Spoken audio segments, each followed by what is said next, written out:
Et bonjour, bonjour, j'espère que vous allez bien. Je suis ravie de vous retrouver en ce début d'année avec la traditionnelle vidéo de mon année de merde. Mais avant de vous raconter toutes les merveilleuses expériences que j'ai vécues cette année, et alors, je vous assure qu'il y en a certaines, c'est juste...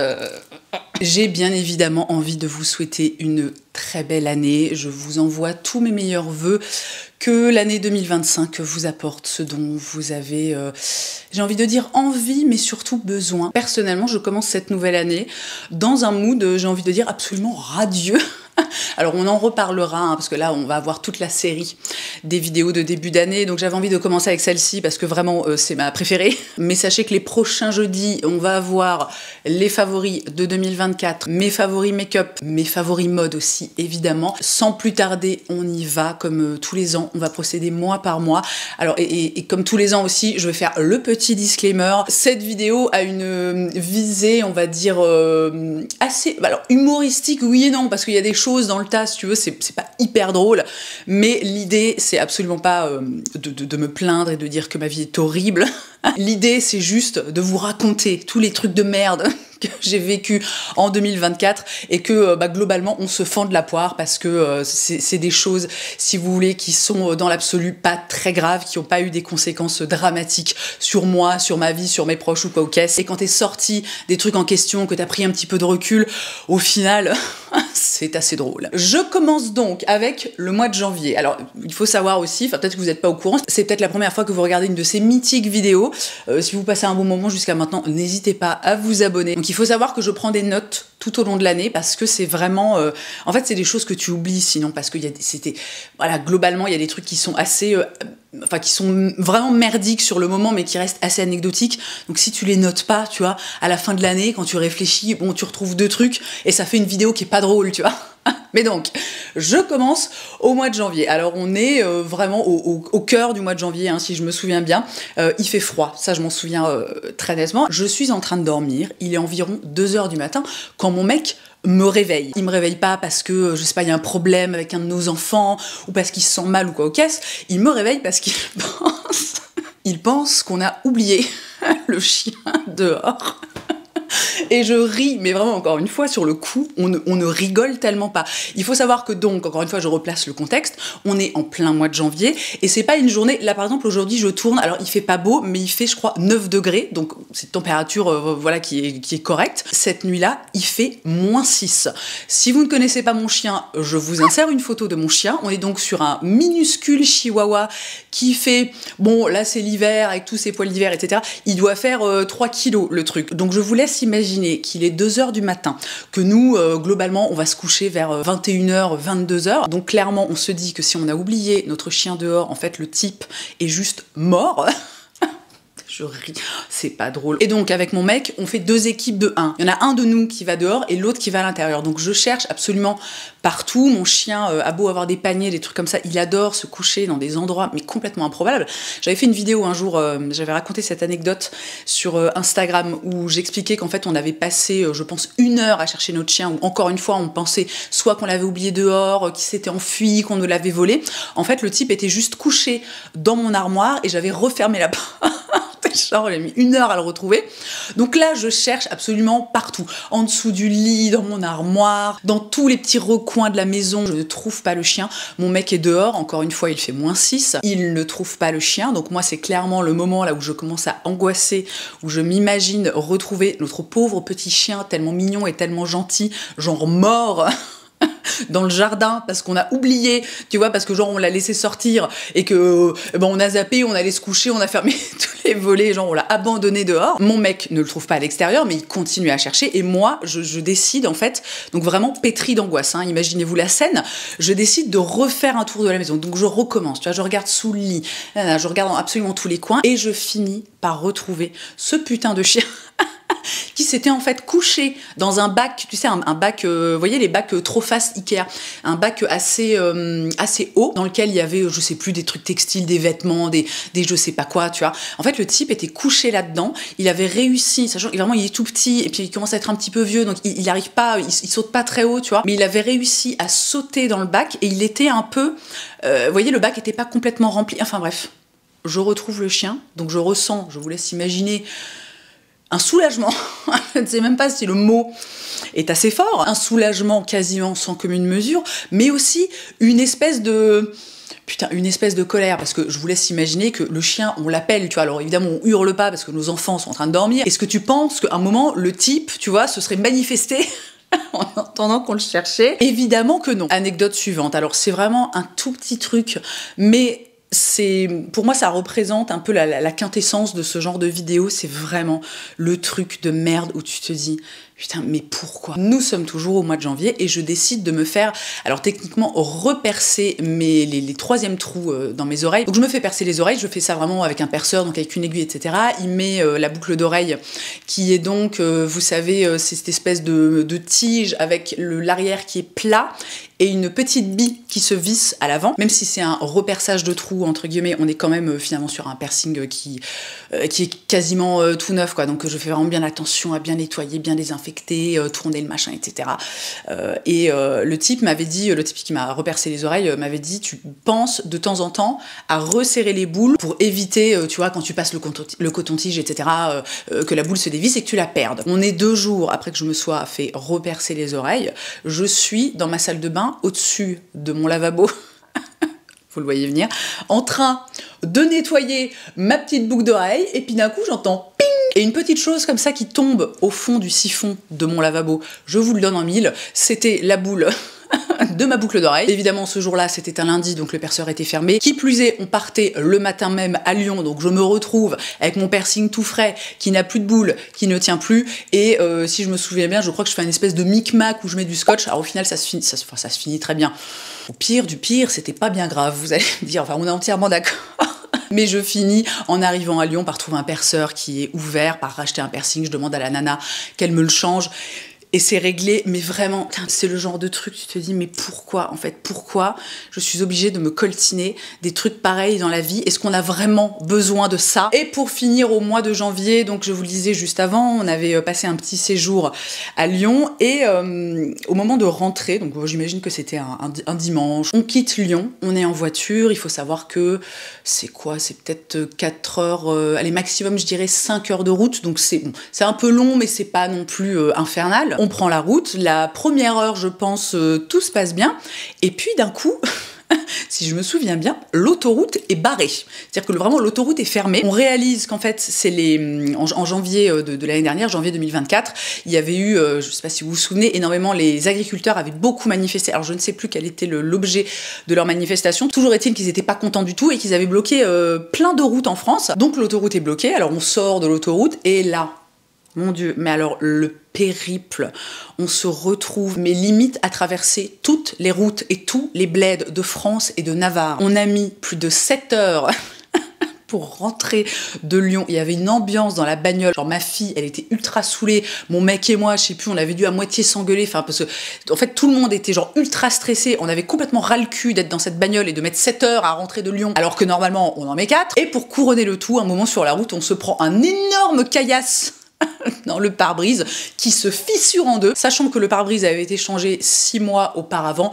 Écoutez, un vrai bonheur. Reprise du programme dans quelques instants, puisque j'ai le bonheur cette année que la vidéo Année de merde soit sponsorisée par Dijo. Merci Dijo. Sachez donc dans un premier temps que le code Colline15 vous offre 15% de réduction sur absolument tout le site de Dijo. Et si jamais vous ne connaissez pas Dijo, eh bien je vais vous présenter la marque très rapidement. Dijo, c'est une marque de compléments alimentaires qui a pendant très longtemps été spécialisée dans le bien-être du ventre et qui s'occupe maintenant de absolument tout le corps, parce que j'ai envie de dire qu'un corps qui fonctionne bien, c'est toujours mieux. Ils proposent maintenant des gammes pour des problématiques comme le stress, l'immunité ou encore la fatigue, et ça, on va en reparler dans quelques secondes. Dijo, c'est des compléments alimentaires à base d'ingrédients naturels qui sont développés dans des laboratoires français, et c'est pas des formules toutes faites, c'est vraiment la marque qui développe ses propres formules avec des professionnels, donc ils travaillent vraiment en circuit court, il n'y a aucun intermédiaire entre le labo et la marque. Et je vous ai parlé en fin d'année dernière d'un complément qui a littéralement changé ma vie, l'indispensable probiotique qui contient 8 souches et 28 milliards d'UFC. Je ne sais plus ce que veut dire UFC, mais je vous l'écris sur l'écran. Moi qui ai très souvent des problèmes digestifs, et on va en parler un petit peu plus tard dans cette vidéo,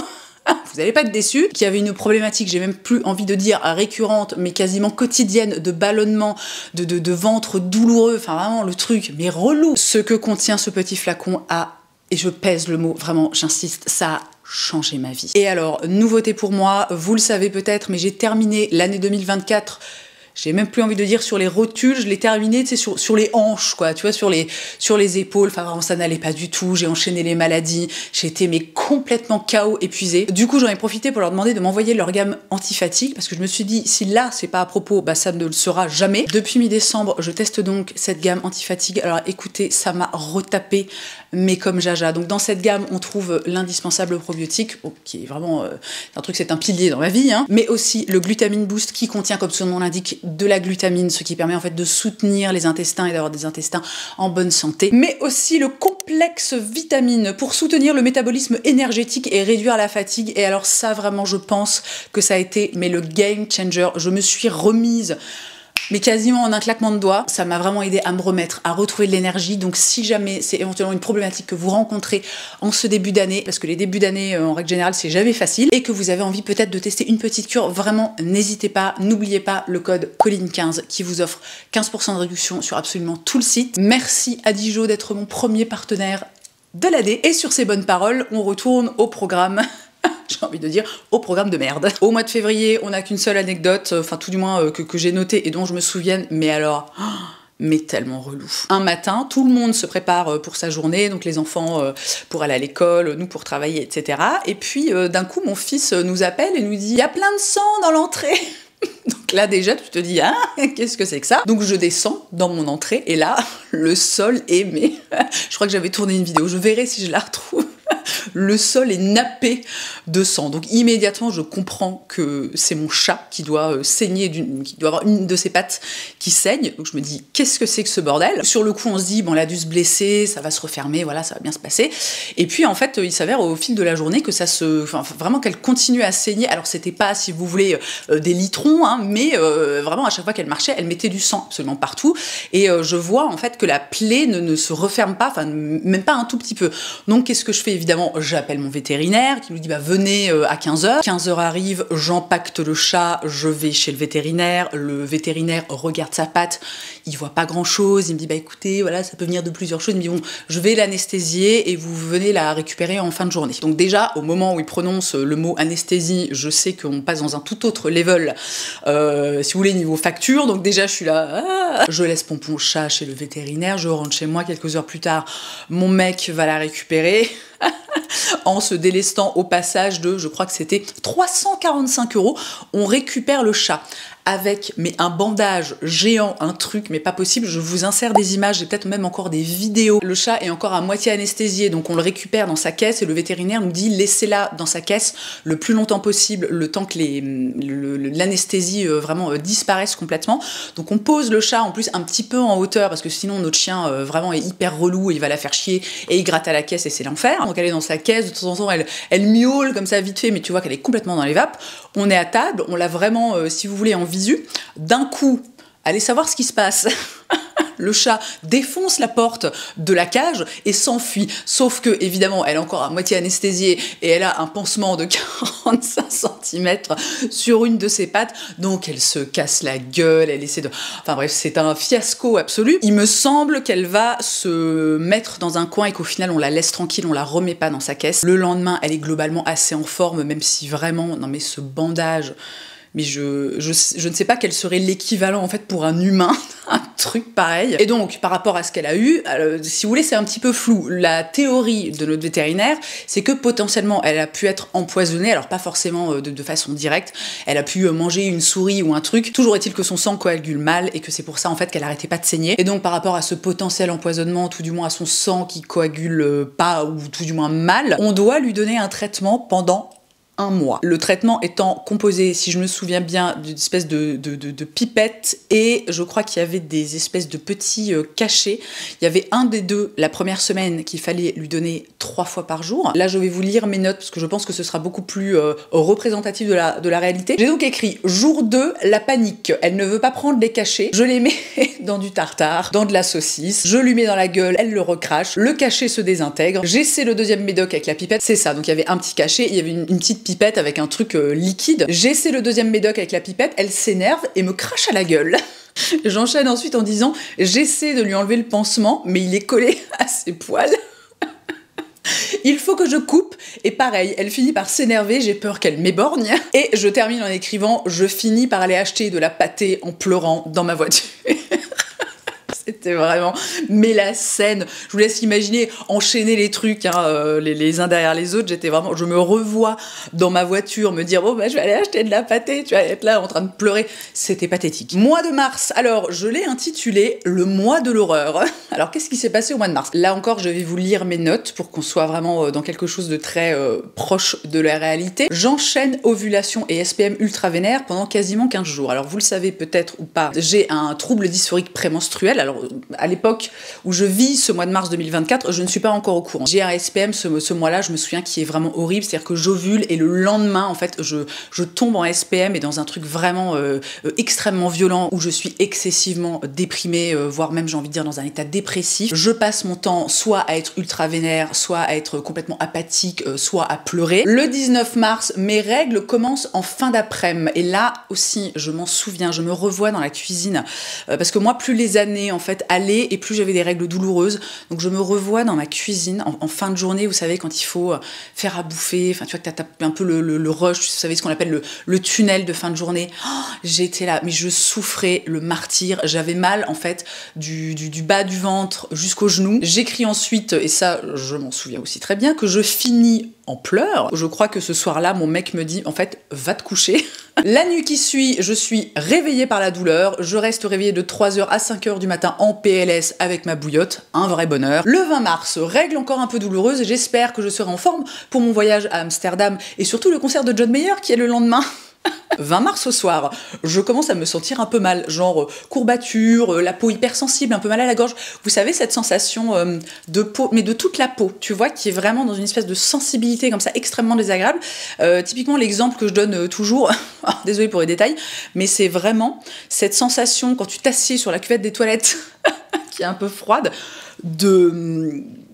Ah putain, cette sensation, mais ultra, supra désagréable, et qui te dit que là, il y a un truc qui va pas et que ça va partir en latte. Et bah dis donc, on a un rayon de soleil, c'est incroyable. Ah, il est en train de partir, ça y est, voilà, ce fait extrêmement bref. Et pour le contexte, hein, pour bien comprendre la situation, le mois de mars 2024, c'est le mois où je suis allée voir John Mayer à Amsterdam. On est donc au moment où je commence à me sentir un peu mif-mof le 20 mars, et le concert est le lendemain. C'est-à-dire que le lendemain matin, on part avec mon mec, mon frère et un de nos amis par tôt pour aller à Amsterdam. Le soir même, il y a le concert que moi, alors, encore une fois, si vous me connaissez, vous savez que John Mayer, c'est l'artiste de ma vie.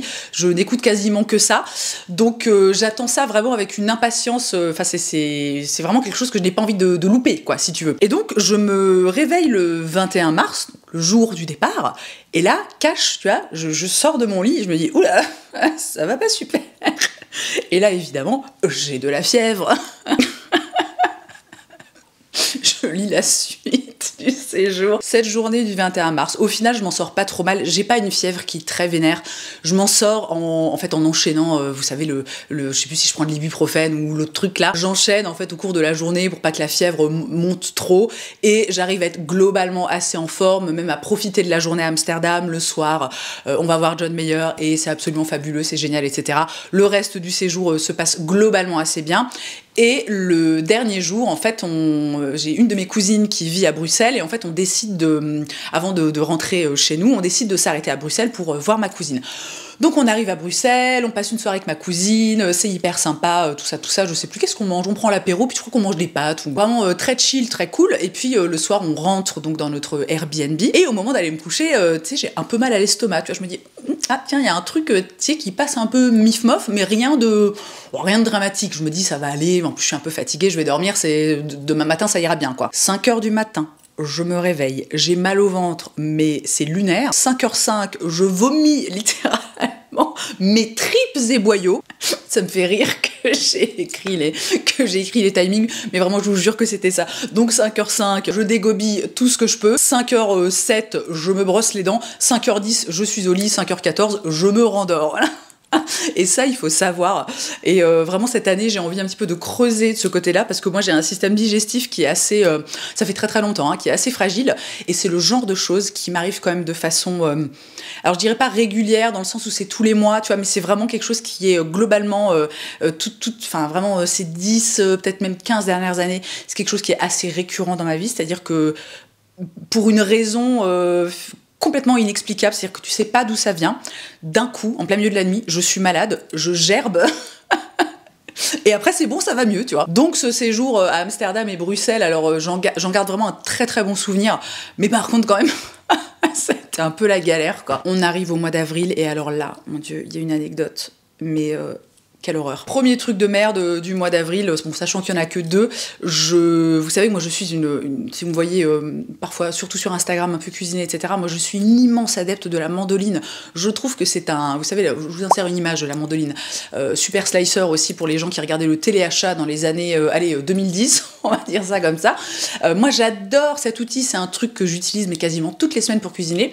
Et à chaque fois que j'ai montré cet outil sur les réseaux sociaux, j'ai reçu vraiment des flopées, des nuées même, j'ai envie de dire, de DM me disant « Oh là là, mais comment tu fais pour utiliser ça? C'est hyper dangereux, moi j'ai toujours trop peur de me couper un bout de doigt, etc. » Et vraiment, à chaque fois que je voyais un DM comme ça, je me disais « Ouais, bon, c'est bon, tu vois, tu fais attention, tu fais comment dire, tu fais tes rondelles de carottes en y mettant vraiment de la concentration et en faisant pas genre n'importe quoi, et c'est bon, tout va bien, tu vois, finalement c'est un peu comme utiliser un couteau. » Et donc ce soir-là, je sais plus, alors quoi, mois d'avril, bon ça doit être des carottes je pense, je suis en train de faire mes petites rondelles de carottes sans aucun doute pour faire des carottes à la Vichy. Donc je tiens, si vous voulez, il y a la lame comme ça, je tiens ma carotte comme ça et je suis en train donc de faire les petites lamelles et d'un coup, évidemment, je ne fais pas attention et alors comment vous expliquer ça?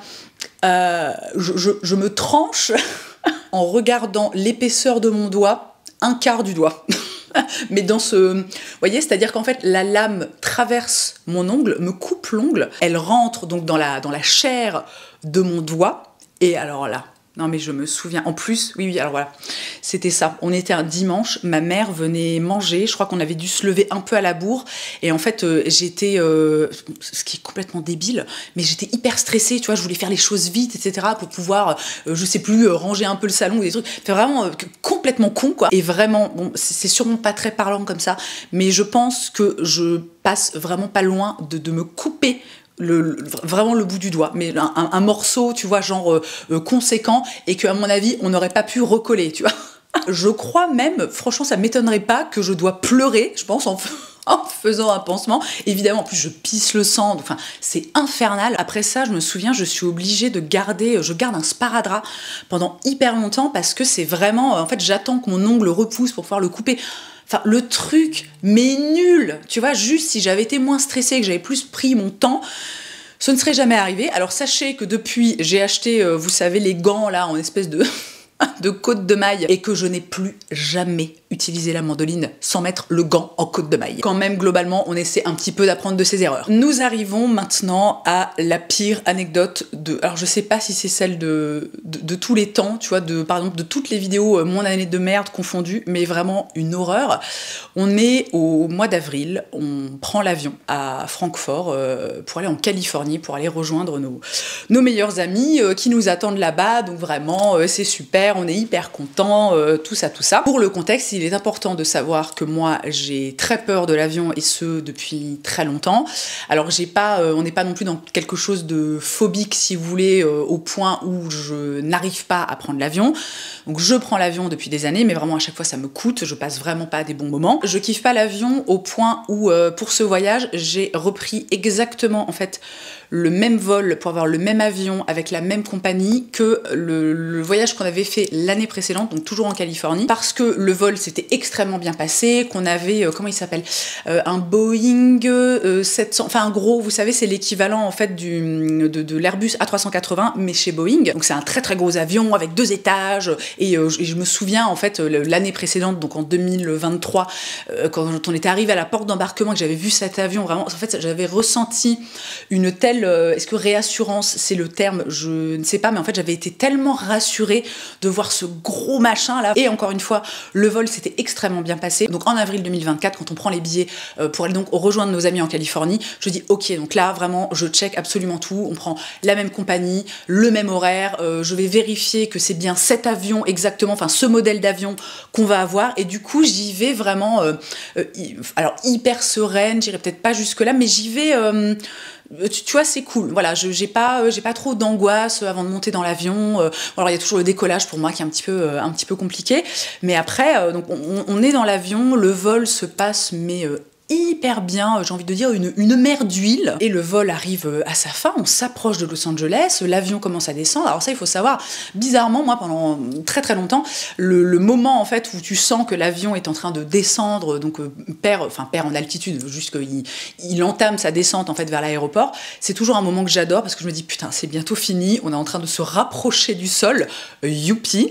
Donc l'avion est tranquillement en train de descendre, tu vois, je regarde par le hublot, je vois le sol qui se rapproche, l'avion descend, il n'est plus qu'à quelques mètres de la piste, il est sur le point de se poser et vient le moment où l'avion rentre en contact avec la piste et là on se prend un choc mais complètement lunaire, genre vraiment l'avion fait le truc, on le sent clairement, hein, rebondit sur la piste d'atterrissage.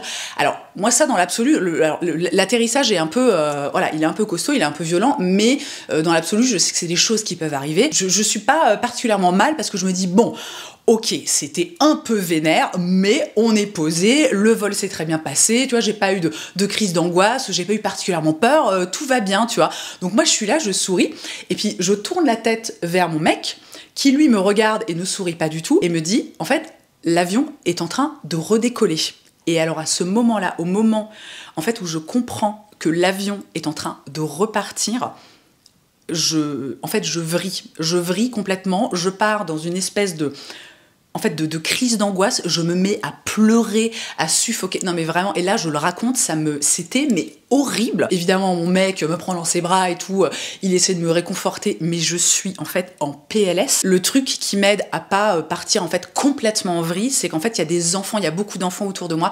Il y a notamment deux petits enfants qui sont assis en fait avec mon mec, on a je sais plus des places de 2, non c'est des places de 3. Il y a le couloir et puis à côté il y a toute une famille et les petits enfants en fait sont assis si vous voulez à côté de moi. Il y a le couloir entre nous mais ils sont juste à côté de moi et en fait je sais que très rapidement je pense aux enfants et je me dis non mais alors s'ils me voient en fait en train de m'étouffer dans ma morve, de suffoquer, tu vois, de chialer comme un gros bébé, je me dis ça va vraiment pas être cool. Donc en fait je prends sur moi tout en étant toujours en PLS, hein, en pensant à ces enfants et vraiment, c'est débile, tu vois, mais c'est vraiment un truc qui m'aide sur le moment à pas partir complètement en roue libre, quoi. Donc l'avion qui a redécollé refait un tour en fait pendant 15 minutes. Alors 15 minutes c'est pas très long, mais alors moi ça me semble une éternité. Il réamorce sa descente vers l'aéroport de Los Angeles. Donc évidemment, moi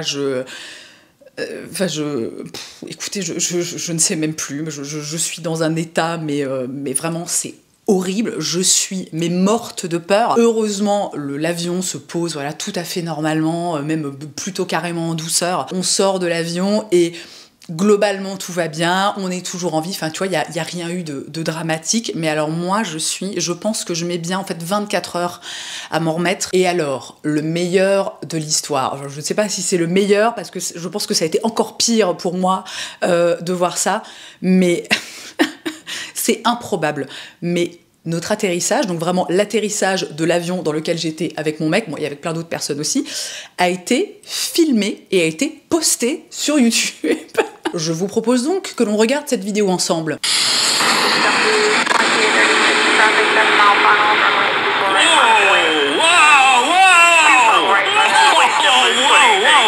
We got that go around, holy moly! Shaky landing really wasn't a landing, it was a touch and...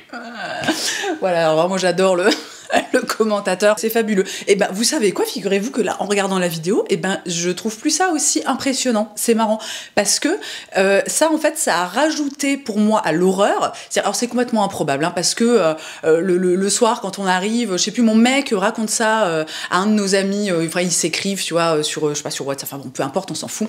Et en fait notre pote envoie cette vidéo, en fait il y en a plein, mais envoie voilà une de ces vidéos, donc la vidéo de notre atterrissage à Los Angeles, et lui dit c'est pas ça votre atterrissage par hasard, c'était pas votre avion, et effectivement c'est ça. Donc si vous voulez, de voir les images en fait pour moi ça rajoute à l'horreur. Je me dis mais mon Dieu, le truc en fait a failli mais s'éclater la gueule sur le tarmac, et tu vois vraiment sur la vidéo mais genre les amortisseurs les amortisseurs de compète. Mais les amortisseurs que t'as un peu l'impression qu'ils étaient à ça tu vois, de passer l'arme à gauche, quoi. Donc vraiment, cet atterrissage, un souvenir impérissable. J'ai repris l'avion depuis au mois d'octobre, quand on est allé à New York. Et alors malheureusement, j'ai pu constater que on est quand même un peu sur un traumatisme, hein, parce que les 2 vols ont été extrêmement difficiles pour moi. Le premier, j'ai passé genre les 2 premières heures à me retenir de pleurer. En plus, parce qu'on était avec notre fille. Alors elle a pas vraiment peur en avion, mais elle adore pas. Et puis toujours pareil, en fait, je trouve que de voir les gens paniquer autour de soi, en fait, ça n'aide pas du tout. Moi, notamment, quand j'ai peur, en fait, en avion, j'ai tendance à regarder les gens autour de moi.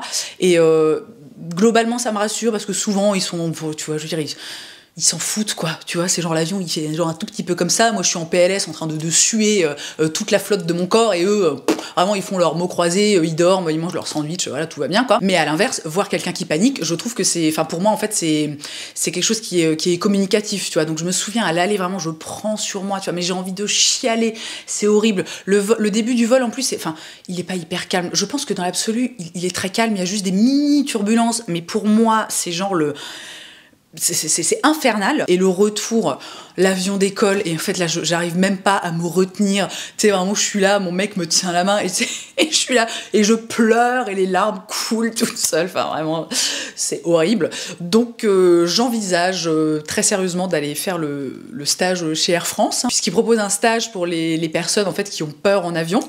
Bon, je me suis pas encore penchée très sérieusement sur la question, mais vraiment c'est quelque chose que j'envisage extrêmement sérieusement, quoi, parce que là, ah non mais le truc, non mais moi ça m'a tué, non mais l'atterrissage mais qu'est-ce que c'est que ça, quoi. Et d'ailleurs, j'ai pas parlé de cette histoire quand c'est arrivé, parce que je voulais vraiment garder ça pour cette vidéo, vous voyez, pour qu'il y ait un petit peu parce que je vous raconte quand même, hein, globalement, pas mal de petits trucs au cours de l'année, mais il y a des choses, si vous voulez, faut les garder pour le grand jour, pour le jour J, quoi.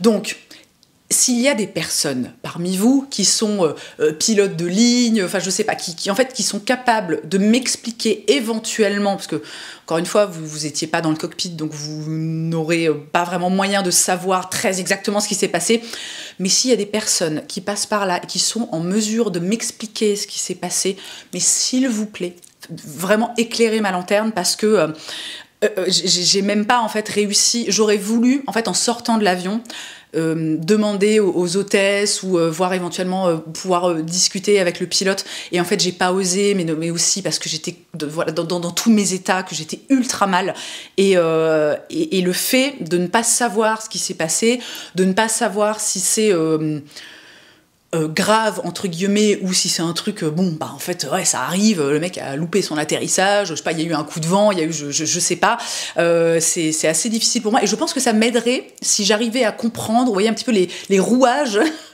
derrière cet atterrissage de merde. On passe au mois de mai. Alors là, c'est dommage, parce que je crois que j'ai ni vidéo ni photo, mais un soir, notre fille s'est couchée, ça je me souviens. Mon mec et moi, on est dans la salle de bain, et d'un coup, on entend un boucan pas possible, et est-ce que notre fille pousse un peu des petits cris comme ça. Ce dont je me souviens par contre, c'est que moi il faut savoir que je suis de nature assez angoissée, je travaille beaucoup pour ne pas toujours imaginer le pire, mais en fait dans des situations comme ça un peu de stress, c'est toujours le pire qui vient, et en fait entre le bruit et ma fille que j'entends, la première chose à laquelle je pense, c'est quelqu'un est rentré dans la maison, ma fille est en train de se battre avec cette personne.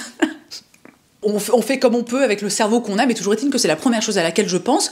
Donc nous, on entend ce boucan et notre fille, donc on fonce en fait sur l'entrée. Et alors si vous voulez, chez nous, c'est un peu... j'essaierai de vous mettre une photo pour que vous puissiez visualiser. Mais donc on arrive sur notre palier, et là, on voit un énorme pigeon qui en fait a réussi à rentrer à l'intérieur de notre maison, qui est donc maintenant coincé. Alors j'ai pas pris énormément de notes, mais je me souviens que c'est un pigeon, c'est un pigeon ramier. Alors on les adore, nos pigeons, on les voit tout le temps dans le jardin, etc. Ils sont très mignons, mais alors par contre quand le truc rentre dans la maison, en fait c'est énorme un pigeon. Qu'est-ce que c'est? Un aigle, un faucon, on ne sait pas. Et alors je ne sais plus comment on réussit à le faire sortir, mais je me souviens par contre que c'est une galère pas possible. Évidemment le type vole dans tous les sens, il se cogne, parce que En fait, on a des vitres partout, on a aussi un garde-corps en verre, donc vraiment, mais c'est le carnage. Moi, j'ai qu'une peur, c'est qu'en fait, il se tue, vous savez, qu'il se fasse le coup du lapin. Il fait tomber des petits vases, ça tombe dans les escaliers, ça se casse, il y a du verre partout. Enfin bref, c'est genre le...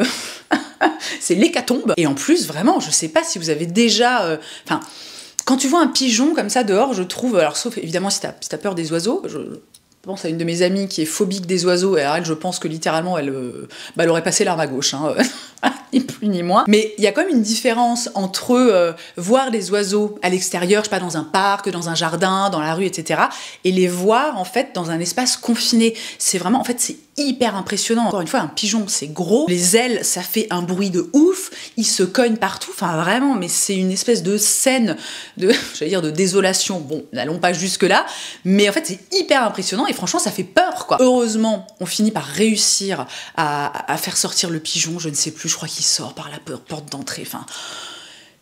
Évidemment, il a chié partout, vraiment, on est là, tout est bien qui finit bien, mais là, tu te dis, écoute, et...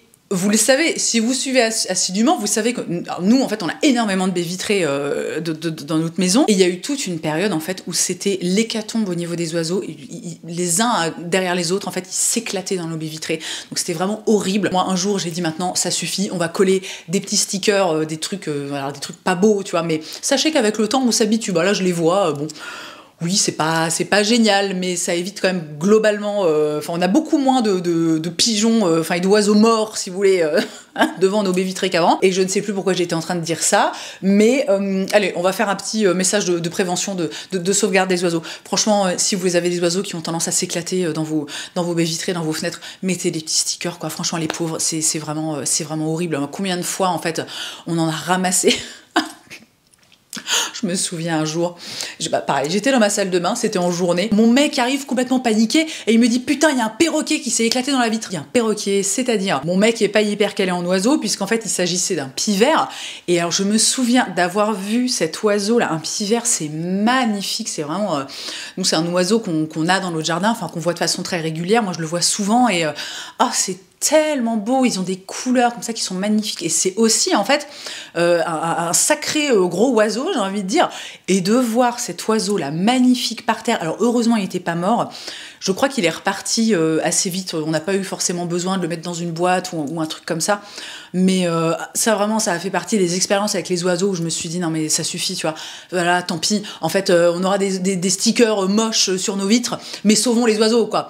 Donc sauvez les oiseaux, achetez des stickers. Vous pouvez, je crois, en acheter sur le site de la LPO, la Ligue de protection des oiseaux, au mois de juin. Alors, soit il se passe rien, soit je le note pas. Bon, dans tous les cas, je pense qu'il n'y a pas dû avoir d'événements significatifs, on va dire ça comme ça. Par contre, au mois de juillet...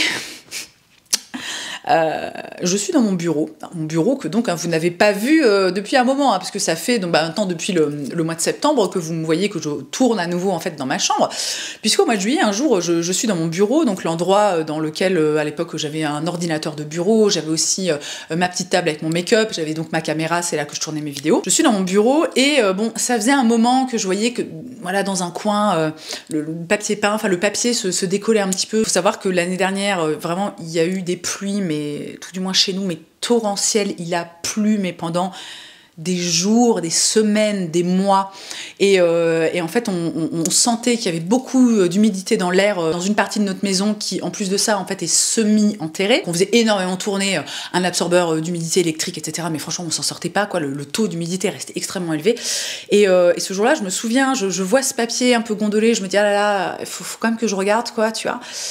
Et là, je décolle, le papier est un peu décollé, donc je le soulève. Et là, je me rends compte qu'en fait, c'est tout noir. Donc je me dis, ça sent pas très bon. Je me mets à décoller le papier qui littéralement en fait se décolle tout seul, parce que je me rends compte que même plus haut sur le mur, c'est gondolé, etc. Et alors là, non mais les gars, le bureau, mais moisi. D'ailleurs, c'est ce que j'ai écrit, juillet, bureau moisi. Non, mais le truc. Je vais vous faire la version pas trop longue, donc littéralement la pièce, mais alors pas entièrement moisie, mais vraiment genre je sais pas, en fait c'est tellement horrible. que je sais même pas, évidemment si c'est pas de notre faute, tu vois, mais je sais même pas si j'assume de vous montrer les photos. Je vais en mettre une comme ça vite fait, voilà, comme ça vous voyez un petit peu l'état du truc. Donc vraiment toute une partie du mur, une très grande partie complètement moisie, attaquée par l'humidité, et en fait je me rends compte que sous le... Parce qu'en fait on a posé, quand on a rénové notre maison, du parquet flottant par-dessus le carrelage qui était en place, c'est-à-dire qu'on s'est pas fait chier à casser le carrelage, machin, etc. Le parquet, je vois que dans les rainures, c'est un peu noir, etc. Donc je me dis, écoute, c'est quoi, foutu pour foutu, je vais soulever le parquet, je vais enlever un peu le parquet pour voir comment c'est en dessous. Et alors là, non mais laissez tomber, il y avait littéralement de la flotte entre le parquet et le carrelage. Il y avait encore, on avait mis, je crois, une couche un truc d'isolant, tu vois. Et en fait, c'était imbibé d'eau. Donc on a dû arracher absolument tout le parquet. Et depuis le mois de juillet, en fait, voilà, cette pièce est complètement à l'abandon. Notamment parce que, alors on a fait des travaux. Je vais pas trop rentrer dans les détails, mais on a fait des travaux parce que, a priori, c'était un problème, je pense, moi, d'infiltration, donc vraiment d'eau qui remonte comme ça. C'est pas infiltration, c'est, vous savez, l'eau qui remonte par capillarité, comme ça, dans les murs. Alors ça, vraiment, un vrai bonheur, hein. Donc on a fait des travaux pour essayer d'arranger un petit peu le truc, mais en fait, on sait pas trop si ça vient de là ou d'ailleurs. Donc là, globalement, on est un peu dans une phase de stand-by où on attend de voir, avec l'hiver, la pluie, la neige, etc., si éventuellement il y a encore des gros problèmes d'humidité ou pas. Bon, néanmoins, ça m'a l'air pas mal, mais en même temps, il a pas énormément plu. Bon, bref, vraiment, c'est-à-dire que je suis passée de super, j'ai une pièce pour mon make-up, pour tourner mes vidéos, pour voilà, ranger nos affaires, des papiers, des trucs, à une pièce qui n'est même pas en chantier parce que techniquement en fait on a rien commencé. Donc on a cette pièce là qui est complètement à l'abandon. On passe au mois de septembre, et alors ça c'est un événement que a priori vous avez peut-être suivi sur Instagram. Alors est-ce que... Attendez, je vais aller vérifier. Je crois qu'on en a parlé l'année dernière. L'année précédente, donc en 2023. Donc c'est une anecdote que je vous ai racontée dans mon année de merde, édition 2023. Au mois de décembre, donc... la semelle de mes boots Lug de Bottega Veneta, des chaussures qui coûtent quand même la modique somme de 1100 ou 1200 €, je ne sais plus exactement. Un beau jour, la semelle se décolle. Alors, ce que je vous avais raconté à l'époque, hein, donc je les renvoie, ils les réparent et puis je les récupère. Donc ça prend quand même pas mal de temps. Enfin, il me semble, je dois les récupérer dans les premiers mois de l'année 2024, mais très rapidement, je crois qu'il commence à faire beau, à faire chaud, donc je ne peux plus les porter. Enfin, donc je ne les porte pas, en fait. Et arrive l'automne, le mois de septembre, je me dis, youpi, je vais pouvoir recommencer à porter mes belles boots Bottega Veneta qui ont été bien réparées, qui sont magnifiques et que j'adore. Donc je les porte, je pense, allez, on va dire 4 fois. Et puis, la quatrième fois, quand je les porte, je me souviens, le premier truc qui me met la puce à l'oreille, c'est que je trouve qu'elles font un bruit un peu chelou quand je marche. Parce que c'est une semelle, c'est pas vraiment de la gomme, mais par exemple, c'est pas une semelle en cuir ou c'est pas un talon. Donc, techniquement, les semelles sur du sol, voilà, que ce soit du carrelage ou du parquet, ne font pas de bruit. Et là, ça fait comme une espèce de petit claque, tu vois. Donc là, je me dis... Qui me semble à l'époque que je fais une story en mode oula, je sens que ça commence à sentir la merde, quoi, tu vois. Et ça ne loupe pas. Le soir même, j'enlève mes chaussures, je regarde un petit peu plus en détail et évidemment la semelle est à nouveau en train de se décoller. Donc là t'as envie de dire c'est-à-dire les gars, qu'est-ce que quoi. Donc je renvoie un mail au service client. Alors comment ça se passe? Ah si, voilà, je me souviens. Donc je renvoie un mail au service client, donc dans la lignée déjà des échanges qu'on avait eus en décembre de l'année précédente. Je leur explique donc que ma semelle est à nouveau en train de se décoller, donc qu'est-ce qu'ils me proposent comme solution? Donc là, on est quand même Bottega Veneta, marque de luxe, tu vois, donc service client globalement qui assure. Donc là, ça fait pas de pli, ils me répondent immédiatement, écoutez, on va vous les échanger. Ils m'envoient un bon pour que je puisse les renvoyer gratuitement. Quelques jours plus tard, il y a un transporteur qui vient, je lui donne mes boots Bottega Veneta qui s'en vont vers je ne sais pas d'où, tu vois. Quelques jours plus tard, je pense, je reçois un mail me disant que ma demande de retour a bien été réceptionnée et qu'en gros, ils vont me tenir au courant, quoi. Et puis, le temps passe, et quand je dis le temps passe, on est quand même sur plusieurs semaines, voire je me demande si on n'atteint pas le mois et demi, et puis je me dis... tiens, c'est bizarre, quand même, j'ai 0 nouvelle. C'est un peu chelou, j'ai un peu l'impression que les types m'ont oublié. Donc là, le service client de Bottega Veneta, pas ouf. Mais je me dis, bon, ça peut arriver. N'oublions pas que ce sont quand même des humains, en fait, qui gèrent les services clients. Donc qu'est-ce que je fais? Je renvoie à nouveau un petit mail en disant bonjour, excusez-moi, voilà, mon retour a été réceptionné à telle date, ça fait un mois et demi, je ne sais plus, j'aimerais savoir ce qu'il en est, s'il vous plaît. Et la personne qui gère mon dossier, en fait, me répond extrêmement rapidement et alors un petit peu quand même se répand en excuses en me disant que en gros, ils n'ont plus ce modèle en stock dans ma taille, qu'ils étaient censés, il y a plusieurs semaines, me rembourser les chaussures, mais que je sais plus ce qui s'est passé, mais en gros, le truc, ça n'a pas fonctionné, c'est jamais parti. Et que vraiment, ils sont navrés, envoyez-nous vos tribes, on vous fait le virement immédiatement, etc. Tu vois. Et globalement, l'histoire s'arrête ici, je reçois en quelques jours mon remboursement, donc très bien. Mais quand même, la question me hante un petit peu. Si je n'avais pas envoyé de mail en disant « Excusez-moi, j'aimerais bien savoir ce qui se passe », en fait, je pense que je n'aurais plus jamais eu de nouvelles du service client. C'est-à-dire que je crois vraiment, enfin, j'ai vraiment le sentiment, tu vois, profond, que les types m'avaient mais complètement zappé, quoi. Alors, bon... Qu'est-ce qu'on met comme note à ce service client? Je ne sais pas, parce que quand même, sur toute ça a quand même duré un paquet de mois, pas loin de 1 an quand même, cette histoire de bottines de merde. Ils ont quand même assuré, globalement. Mais alors, le point final, quoi, le fait que je sois obligée, en gros, de dire « Youhou, excuse, je suis là », pouf, ouais, pas ouf quoi pour une marque de luxe hein, quand même. On arrive au mois de décembre et alors vraiment c'est marrant parce que vous savez cette liste en fait cette vidéo j'y pense quand même régulièrement hein, tout au long de l'année et je me disais oh bah tiens ouais fin de l'année il y a quand même pas non plus énormément de trucs tu vois si tu prends septembre, octobre, novembre je me disais oh ouais bah c'est un peu nul non je vais pas regretter qu'il ne me soit pas arrivé des trucs de merde mais j'étais quand même on va dire un peu interloquée voilà on va utiliser ce terme et puis arrive le mois de décembre alors plus exactement le 30 novembre. Je me souviens, le 30 novembre au soir, on est invité chez des amis, donc on dîne ensemble, on passe la soirée, c'est extrêmement sympa. À la fin de la soirée, on rentre chez nous.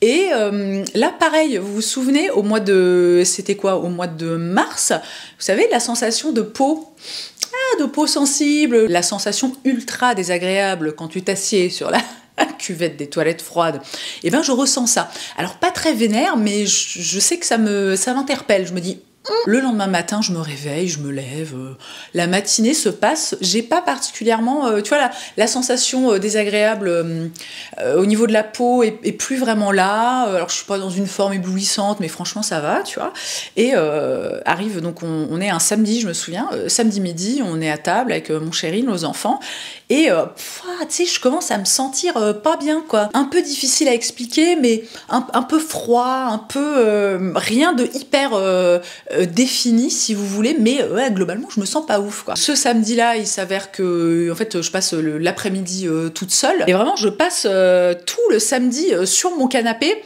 vraiment pas bien quoi tu vois et puis il y a même un moment je me souviens où je vais chercher mon thermomètre et là j'ai 38,5 si je me dis ah bon bah j'ai un peu de fièvre c'est normal que je me sens pas très bien tu vois. Le soir je me sens toujours vraiment pas très bien je me souviens que j'ai très froid c'est à dire que vraiment je passe la nuit donc moi en règle générale je dors avec un t-shirt et un slip, tu vois. On met pas trop de chauffage dans notre chambre, donc en général, on a une couette plus une couverture en laine, tu vois, un truc comme ça qui te tient bien chaud. Et là, vraiment, je dors tout habillée, donc avec des grosses chaussettes en laine, un pantalon de pyjama. Je crois que j'ai mon t-shirt par-dessus, je mets un long gilet en laine avec la capuche. J'ai donc ma couette plus une couverture en laine, plus une deuxième couverture en laine. Et autant vous dire que j'ai pas trop chaud pendant la nuit. Le lendemain matin, je me réveille, et alors là, vraiment, mais c'est le carton absolu. Je suis au fond du seau. J'ai 39 de fièvre, je suis complètement éclatée. Je passe ma journée au lit à dormir. Je vous fais la version courte. A priori, j'ai attrapé une grippe carabinée. J'ai passé 4 jours au lit avec genre, 39, 42 fièvre, à me sentir mais dans un état mais improbable. Moi, j'étais toujours... Enfin, vous savez, j'en parlais dans... Où est-ce que je parlais de ça? Je ne sais plus. Mais... moi, je suis quelqu'un, globalement, qui n'est jamais malade, ou qui, tout du moins, pas des grosses maladies. Je vais avoir, de temps en temps, voilà, le rhume, un peu, tu sais, la crève, quoi. Truc pas bien méchant, bon, ça dure une semaine, t'es un peu crevé, tu te mouches, c'est relou, mais ça passe, quoi. Mais alors, des grosses maladies comme ça, genre la fièvre et compagnie, la fièvre vraiment vénère, je parle pas de la petite fièvre de quand j'ai dû aller à Amsterdam voir John Mayer, tu vois. La fièvre, en mode où t'as 40, où t'es au fond du seau, où t'as l'impression que tu vas clamser, où t'es incapable, en fait, de faire autre chose que de dormir, mais je pense que ça faisait plus de 10 ans en fait que j'avais pas vécu ça. J'ai été vraiment terrassée et je pèse le mot, terrassée par la grippe, c'était mais horrible. Et pas d'autres symptômes, tu vois, j'ai pas mal à la gorge, j'ai pas le nez qui coule. Voilà, très bizarre. Donc je suis vraiment très mal pendant, allez, on va dire, pendant 4 jours. Hein. Je suis clouée au lit, après ça commence à aller un peu mieux, donc ça dure, allez, une bonne grosse semaine. Après, je crois que j'ai un jour de répit et je commence à avoir mal à la gorge. Vous savez, le truc de, tu sais, t'as l'impression d'avaler des lames de rasoir, comme ça, donc je me dis, pas cool. Et je commence aussi à avoir le nez, tu sais, les chutes du Niagara du nez, comme ça. Donc il coule, limite sans discontinuer. Un moment, je vais quand même voir mon médecin, notamment parce que j'ai du mal à... Enfin, je sais pas si j'ai du mal à respirer, mais j'ai écrit dans mes notes, je parle comme Stevie dans Malcolm. Vous savez, Stevie qui... reprend en fait sa respiration entre quasiment chaque mot, donc je suis ultra essoufflée. Je vais quand même voir mon médecin alors qu'il me dit, voilà, j'ai une inflammation des poumons, il me file un vaporisateur, je ne sais plus comment, un inhalateur, je crois que c'est ça le nom. Voilà, je le fais en gros une après-midi, le lendemain ça va mieux. Et oui, et c'est après ça en fait où là j'ai un jour de répit, j'ai mal raconté. Donc j'ai un jour de répit après avoir eu l'impression que mes poumons étaient complètement comprimés. Et c'est là que j'ai des lames de rasoir à chaque fois que j'avale ma salive, le nez qui coule sans discontinuer. Se passe quelques jours, alors je suis vraiment pas en forme. Je suis pas au fond du seau, mais vraiment pas en forme. Et puis alors la grippe là pour le coup, vraiment ça m'a mis avant d'attraper la grippe, j'étais dans une forme genre éblouissante. La grippe elle m'a mise à terre, et un matin je me lève et je me regarde dans le miroir et j'ai les yeux mais éclatés. J'ai les paupières, je crois surtout la gauche, qui est genre complètement gonflée. J'ai les yeux mais rouges écarlates. Je revois, et encore, ça c'était déjà... je sais plus si j'avais pas encore commencé le traitement, mais la tête que j'ai, je vous insère une photo. Non mais vraiment, voilà, je vous fais un petit zoom sur mes yeux, j'ai les yeux mais injectés de sang, c'était l'enfer. En plus c'était vraiment pile la période où je regardais, où j'étais à fond, donc je me suis refait Game of Thrones, donc j'avais vraiment l'impression d'être Joffrey, tu sais, dans la saison, c'est laquelle? Celle où il se marie avec Marjorie Martell, et où vraiment il... Voilà, bon, désolé si vous avez jamais regardé Game of Thrones, je mettrai un petit truc, attention spoiler alerte, au cas où. Bon, et en même temps, la série s'est terminée il y a 5 ans, quoi. À un moment, faites un effort. Bon, bref, une tête, mais alors pas possible. Et puis pendant quelques jours, alors je mets un peu des gouttes, des trucs pour nettoyer mes yeux, tu vois, mais je continue un peu à me maquiller. Alors je mets pas du tout de mascara, mais par exemple là sur la photo que je vous ai montrée, je mets encore un peu d'anti-cerne, tu vois, je me recourbe les cils, j'essaie de ressembler un peu à quelque chose. Et puis clairement, ça ne passe pas, ça ne va pas, tu vois. Donc je me retrouve à aller aux consultations libres le samedi matin chez mon médecin. Je passe 2 heures dans la salle d'attente, assise par terre parce que c'est blindé, puis qu'en plus moi j'ai pas envie de m'asseoir. Je suis déjà au fond du seau, j'ai déjà enchaîné une grippe, un truc les lames de rasoir dans la gorge, les yeux qui partent complètement en latte. J'ai pas envie en plus de repartir avec le Covid ou quoi aux caisses, tu vois. Donc je me tiens le plus éloigné possible des gens. Je vois le médecin et en gros je repars avec un diagnostic d'infection des yeux. À force d'être malade, vous savez, d'avoir le nez pris, le nez qui coule, etc., ça a fini par partir comme ça dans mes yeux et par infecter mes yeux. Donc vraiment j'étais là, c'est super. Alors s'en est suivi le traitement. Non mais alors le traitement pour... je sais pas si c'est la même chose pour les conjonctivites, parce que j'en ai jamais eu, mais mon fils qui a eu régulièrement, à une époque des conjonctivites, il avait plus, vous savez, des gouttes quoi, d'une espèce de collyre, donc un truc liquide. Moi je repars avec de la pommade à me mettre dans les yeux 3 fois par jour pendant 5 jours. Je passe 5 jours avec les yeux tout gras, la vision, quand tu mets le truc, en fait, tu vois flou, mais pendant 2 heures. Non, mais est-ce qu'éventuellement, on peut pas essayer d'inventer un autre traitement? Alors, il y a sûrement des choses plus importantes que ça. Mais si jamais quelqu'un a un petit créneau, tu vois, pour bosser sur le sujet, parce que vraiment, la pommade antibiotique dans les yeux, je recommande, mais 0 sur 10, quoi. Et c'était la dernière anecdote de merde de cette année 2024. Donc, vous voyez que ça a été... on a été assez bien gâtés, finalement, hein, on s'est pas ennuyé. en 2024. C'est cool, c'est super. Merci, yes. Comme d'habitude, au final, rien de grave, rien qui ne puisse s'arranger ou qui soit réparable. Mais c'est... Ah là là, quand tu te refais tout le déroulé, quand même, t'es là... Comme tous les ans, j'espère que vous aurez passé un bon moment. J'espère surtout que vous vous serez bien fendu la poire hein, en écoutant toutes ces petites anecdotes de mes déboires au cours de l'année qui vient de s'achever. Si cette vidéo vous a plu, n'oubliez pas de laisser un petit pouce en l'air. Vous pouvez aussi, bien évidemment, si ce n'est pas déjà fait, vous abonner. Si vous voulez me voir de façon plus régulière, venez me retrouver sur Instagram. Et je vous donne rendez-vous la semaine prochaine, le jeudi, je le rappelle. Les vidéos sortent sur cette chaîne tous les jeudis, ou presque, hein, sauf quand je suis en vacances, donc quasiment tous les jeudis, depuis des années, donc vraiment, voilà, même si vous n'avez pas la notification, que vous ne me voyez pas dans votre fil d'abonnement, venez faire un tour, en règle générale, le jeudi, il y a une nouvelle vidéo, et la semaine prochaine, je vous parle de mes favoris de 2024, on parlera de plein de trucs, ça va être trop bien, j'ai des favoris qui sont trop cool, et dans tous les cas, merci d'avoir passé ce moment avec moi, je vous souhaite une très belle journée, je vous embrasse, et je vous dis à la prochaine, plus exactement, à jeudi prochain. Bisous!